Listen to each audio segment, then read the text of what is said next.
Thomas Saballa, vice-président de province. Je pense que je donne mes impressions vis-à-vis de la démission du ministre des Affaires étrangères et de l'intégration africaine. Donc selon moi, le moment n'est pas opportun parce que nous tendons vers une nouvelle transition et les dialogues en cours.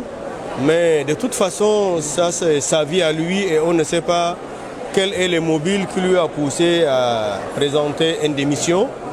Mais en fait, nous conclurons qu'il y a la démocratie au Tchad. Parce qu'aujourd'hui, un ministre comme Mamazine Sharif, c'est un grand monsieur et cette poste ministérielle, c'est parmi les postes les plus poumons du pays et qui vient de mettre et de déposer sa démission veut dire que le Tchad est en train de faire la démocratie réelle. Donc nous lui disons, ce n'est que normal, vous avez fait votre travail et quand ça ne tient pas, vous avez déposé les tabliers. Bon, j'ai appris comme tout autre sur les réseaux sociaux la démission du ministre des Affaires étrangères. Oui, c'est un cadre qui a contribué énormément même à la réussite de ce dialogue. Quelqu'un qui a fait 5 mois et plus à Doha. C'est quelqu'un qui est très impliqué dans le dossier, mais on apprend brutalement qu'il a démissionné de son poste avec des mots plus ou moins durs. On était surpris.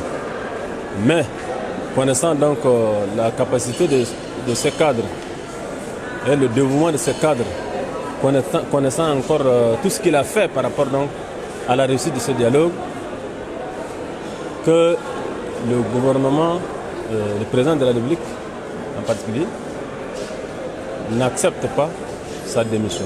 Vous le savez, les Tchadiens commencent à comprendre un peu la situation. À un moment donné, au Tchad, on n'entend plus parler, n'est-ce pas, des démissions des membres du gouvernement. Tout récemment, vous avez sans doute vu la démission du directeur du cabinet civil. Il a donné ses raisons.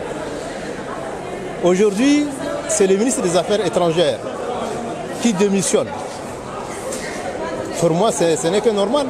Dans la mesure où tu n'exerces pas normalement ta mission, qui t'a été confiée, n'est-ce pas, par les plus hautes autorités, bon, il fallait être sincère. Au lieu de faire semblant, de dire que voilà, moi je travaille alors que tu ne travailles pas.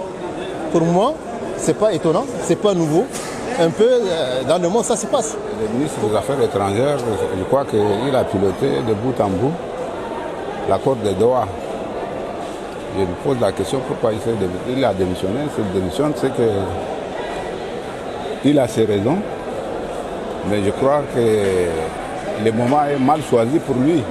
Surtout qu'il a piloté de bout en bout le dialogue inclusif. Et surtout, il a mis beaucoup de temps à Doha pour que ce dialogue inclusif réussisse. En ce qui concerne la démission du ministre des Affaires étrangères, peut-être que je ne suis pas la personne la mieux indiquée pour en parler. Mais sauf je donne un avis, c'est que cette démission intervient au moment des travaux du dialogue national inclusif et souverain. Peut-être que le moment n'est pas bien indiqué pour ça. C'est ce que je peux vous dire pour l'instant. Parce que je ne suis pas la personne la mieux indiquée pour vous dire pourquoi il a démissionné, pourquoi ceci. Non. Le moment choisi pour démissionner, c'est ça qui pose problème. Parce que nous sommes en plein travaux et cette démission intervient en plein travaux du dialogue national inclusif et souverain. اللي احنا بنقوله استقالة وزير الخارجية في هذه المرحلة بالذات بالتأكيد إما أن الدولة متجهة إلى تغيير سياستها الخارجية وبالتالي يكون تغيير جذري ومهم وجوهري، وهذا يتطلب إما إقالة وزير الخارجية أو استقالته، حالة من حالتين.